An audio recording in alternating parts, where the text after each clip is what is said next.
Imagine if suddenly no one noticed you existed. That's what happened to this dude after he woke up as a ghost. Now he has to solve what happened to him and try to communicate with others. We start off with a bunch of people at a dinner table outside a house. They're celebrating Nick. His mom is giving a speech and she mentions that Nick's dad is late. Nick stands and leaves the table. He goes to cut a cake which has his face on it, then walks into the house, sits on a stool, and points a pistol at his face. But just before he shoots, he wakes up. It was all a dream. Now he's at breakfast with his mom, and that's a funny-looking smiley breakfast for a grown man. He asks his mom if she has thought about some writer's course in London that he wants to go for, and it doesn't look like she's in support of it. So he turns a smile on his breakfast into a frown. How cute. And now he's on his way to school on his bicycle. At school, we see him do a business exchange. He did homework for some guy. After handing the homework to the guy, his girlfriend sneaks up on him, asking if he'd be coming for a party tomorrow night. But he says he can't because he'll be busy. Next, we see two guys and a girl trying to get some money from this guy. Apparently, he owes them. The leader of the gang threatens him with a knife, but she doesn't really do anything except scratch him on the finger. Now we're in Nick's class, and a guy is reading his homework to the class. The teacher asks Nick to top that. He goes to the front of the class, sits on the table, and reads his own work. It's good poetry, but his classmates seem bored out of their minds. So once the bell goes, they all pack their bags and leave. The students are now in the cafeteria. The guy who was scratched is Nick's best friend, Pete. Nick is telling Pete he needs to stand up for himself and not let people push him around. Pete says he can't, so Nick goes to fight for his friend. He goes and pays off Pete's debt and whispers in Annie's ear, "You are so broken, dude." Really thought he was going to get away with that, but Annie only gave it a few seconds then attacked him, landing some punches on his face. Now the two of them are waiting to see the principal and are having a little heart-to-heart. She tells him he's not better than her because he sells essays. He admits that he's a hypocrite. Then the principal comes and sends Annie home. Then he turns to Nick and tells him to stop wasting his time on lost souls like Annie Newton. She has no future. You do. Don't let us down, he says. And Nick's only reply is, "Can I leave now?" Then we see Annie back home. Her stepmother has made her brother dinner, so she confronts her about it. This causes an argument between her dad and stepmom, but Annie just goes upstairs and makes a sandwich for her brother Victor. Victor asks if she'll be going out tonight, and she says yes. You can see the boy's mood change. Over at Nick's house, we see Pete arrive and tease him about getting beat up by a girl. Relatable. He now asks Nick about that same party, and Nick says he won't even be around by tomorrow. He'll be in London for the writers' program. His mom doesn't even know, but he's going anyway. According to him, she's always trying to micromanage him and be on top of everything, but he's not going to let her have this one. Now we see Annie get in a car with her boyfriend Marcus, and they're off to rob a jewelry store. He smashes the glass, grabs some jewelry, runs back to the Mercedes which Marcus just stole, and he drives off. The next morning, Annie gets ready for school and is leaving with the bag. Marcus asked her to leave the bag with him, but she refuses and says he'll do nothing about it. But he actually does something. He takes his phone and puts a call through to the police. Oh, what a rat. At school, we see Annie take the bag and put it in her locker. When she closes her locker, she sees Pete giving her a stare down. A few minutes later, the cops show up, open her locker, find a jeweler in the bag, and take her away. She calls Marcus from the station and gives him the update. He asks if she has any idea how they found out, and she says she does, and she'll take care of it.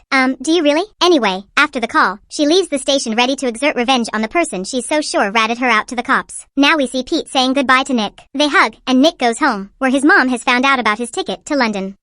Apparently, the airline called to say that the time of his flight has been changed. She confronts him about it. He apologizes and says he was trying to talk to her about it, but she notes that he has had the ticket for weeks, so he was going to go no matter what she said. But she's shocked. He was just going to leave without saying a word. She says she feels like she has been living with a stranger. Nick is now in his room, getting ready to leave. He takes a watch and puts it in his pocket. Then we see Pete walking pretty briskly, and boom, some guy comes and punches him from nowhere. It's Annie's guys. They take him to Annie. She thinks it's him who ratted her out, so she's beating him up, trying to get him to admit to something he didn't do. The torture is too much for him to bear, so he says he'll tell her who did it. Boy, who are you about to implicate now? The answer is his best friend, Nick. But you just have to understand his rationale. It's not like he's a snake or anything. He just expected that Nick would have left the country by now, and Annie would not have anybody to beat up. But unfortunately for everyone, Nick's flight got delayed, so he's at the party, asking his girl if she wants to go to London. While they hang out, he throws her their ticket and tells her to have a good time. It would appear that his mom's little speech changed his mind, and he no longer wants to go. And you know that isn't good news for anybody. He's walking back home when the car starts chasing him and then pushes him into a ditch. It's Annie and her boys. They're beating him up now. Pete comes out of the car and tries to explain his rationale, but nobody's listening to him. And he now picks Nick up and asks him, "Who's broken now?" And he still answers, "You are. We all love a guy with some balls, don't we?" Okay, that may have come out wrong. Anyway, Nick's balls are in him. A few more punches and a hard kick to the face. That kick kills him. So they go and dump his body in a hole. During the process, Nick's watch falls, but nobody notices. He notices. I could forgive Pete before, but not now. How would you allow yourself to be part of that? He's your best friend, for crying out loud. Anyway, Annie goes home and confesses to Marcus. She tells him she clapped the guy who sold her out. And you can see the shotgun mark on his face, because he knows for a fact that that was not the person who sold her out. He's now asking her why she came to him. You know I'm on parole, Annie. Why'd you come here? He asks and sends her away. She feels betrayed.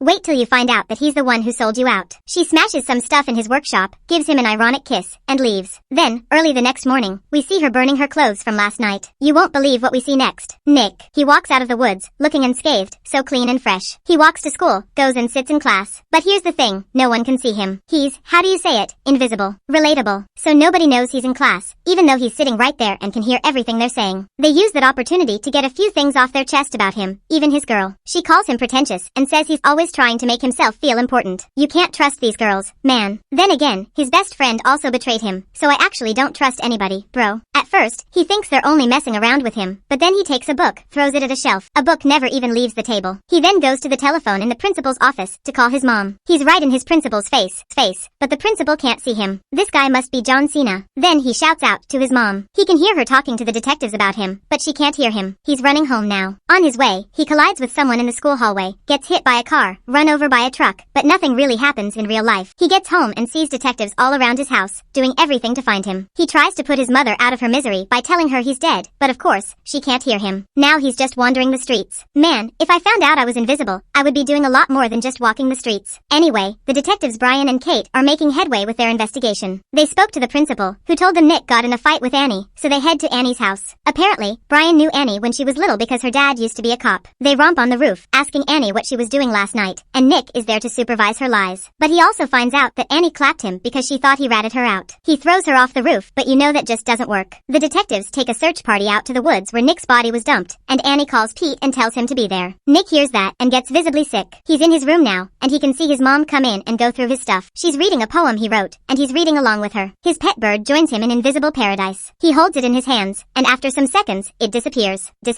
That's a revelation for him. He says, I'm alive, and he runs straight to where his body was dumped. He's trying to get the search party to find him, but he's not having much luck with the humans. The dog, however, at first seemed like he could see Nick, but he turned away at the last second. The dog helped find Nick's watch, though. Now Pete's reporting to Annie and the rest of the gang. He feels they'll soon be found out, so he says he'll go to report to the police. And he tells them if he reports, he goes to jail too. Meanwhile, Nick is there, listening to everything, and he now sneaks back into her house. And she's trying to pack up her stuff and run away. Victor wakes up and asks if she's going to go away and never come back like mom. Oof, that's pretty heartbreaking. And he is crying now. She might be stone cold, but she's soft when it comes to this boy. She tells Victor to never be like her. Excellent advice. Her dad walks into the room and tells her to leave, and she says cool. But if anything happens to her younger brother, she'd be back, and she'd clap him. She leaves the house, and Nick does one of his monologues again, telling her horrible family dynamic doesn't excuse anything she has done. The search in the woods intensifies. We can see choppers and ambulances. Now a professional says if Nick is alive out there, he has 2-3 days tops. Now we get a visual of Nick's body, and we see his fingers twitch. He's really alive. The detective Brian now goes to have a word with Marcus. He asked him if he was with Annie on Tuesday night, and of course, he says yes. He then asked him if he was with her the night before when she robbed the jewelry store, and he said no, he knows nothing about that. Of course, Brian knows Marcus has been on parole for 8 months, but he doesn't stress that too much. He just drops his card and tells Marcus to call him if he sees Annie because he wants to talk to her about a missing person at her school. Finally, Brian makes sure he lets Marcus know that he knows the exact brand of car that got stolen that same night the jewelry store was robbed. Nick is now telling his mom how he knows this won't change a thing for her because she always has everything under control. He's shouting at her, shaking her, scattering everything on her table, even throwing a chair through the window. But of course, none of that actually happens. A few moments later, his mom breaks down and starts crying. She's really weeping and calling out Nick's name. Pete is taking a walk under the rain when Marcus comes from nowhere, grabs him, and points a gun at his chest. Marcus tells Pete that he's being followed by the police, and he actually is. He takes him into the woods, and Pete points to him where the body was dumped. The next day, Marcus tries to trick Annie to come to a location so he can clap her. But she uses Pete as a backup, so she calls Pete and tells him to go instead. Pete goes and is followed by Detective Kate. After Nick did his best to get her to wake up and look, Pete is now the bridge with the two guys, while Annie is watching from a distance. But then Marcus comes from behind her and points a gun at her back. He takes her to the bridge where where the rest of the guys are and tells Pete to go home. He runs home, and you can see how thankful he was that he was asked to go. Marcus says they have to move quickly because there's a tail on Pete, and he's right. But it's too late now. The cops are already here, and Ethan grabs a shotgun for Marcus and is pointing it at the cops. But they're surrounded now. But Annie is one hell of a survivor. She manages to climb out and escape. Peter Parker would be extremely proud. While she's running away, Nick screams, "They'll catch you, Annie," and it seems like she heard him because she turns around and yells something. So Nick goes, "She heard me." She goes to a club and sells a ring which belonged to Marcus to some guy. After he pays her, she decides to stay back and do a little dancing. She takes off her hoodie and beanie and is now doing the signature white woman dance, while Nick is just watching her. The next day, she goes to her mother's grave, and she says she's sorry. Then Nick starts talking about how sometimes he wishes his mom died instead of his dad because of how much pressure she puts on him. He now reaches out to Annie and touches her shoulder. He says he knows she can hear him, so he tells her just to tell them where his body is. But she just stands up and leaves. He follows her. She breaks into the school at night and puts some money in an envelope for Victor and puts it in her locker. Nick is there to tell her he's dying and he doesn't have much time left, and ironically, she's the only one who can save his life. You can tell she can hear his voice in her head, so he screams her name, and she turns around. But she can't see anybody. She's miserable now. She goes to take a shower, and being a good boy, Nick makes sure not to look. Meanwhile, Nick, the one in the hole, has opened his eyes at this point, and he is sleeping now in the basketball court. And Nick is right beside her, running his hands through her body and calling out her name. He oversleeps and is woken up by the basketball team that comes in for practice. Harry will ghost an oversleeping, or sleeping at all, for that matter. Anyway, now we see Annie in Nick's house. She's going through his old photos and getting nostalgic. Do not tell me these two are falling in love, because even Nick is out here smiling while his body's decaying in that hole. Thankfully, Nick's mom comes in and kills whatever romance was brewing, and he runs out of the house and straight into the woods to where they dumped Nick's body. And Viola, the body isn't there. Nick is telling Annie that someone was there to move his body, and he's asking her to think. She sees the substances that she found with Pete days back, and that tells her that Pete was here. So she goes after Pete. At school, Pete is now telling her that Nick didn't even rat her out in the first place. He then confesses that he and Marcus moved the body. So she goes after Marcus. She ambushes him in his car just outside a police station. Then she takes him to a precipice and tells him to go on his knees, a role reversal moment. Then she points a gun at him. Meanwhile, Pete is trying to self-delete. Nick is begging him not to do it, but Pete can't even hear a thing. But here's the beautiful thing. While Pete is in that transition zone where he's not dead yet, but not fully alive, he sees Nick. They can see and talk to each other. Nick is now asking Pete where he moved the body to, at the same time as he's asking Marcus the same question. They both answer at about the same time. After they do, Pete's parents rush into his room and find him in the state he's in. And Annie just leaves Marcus and turns around to go find Nick.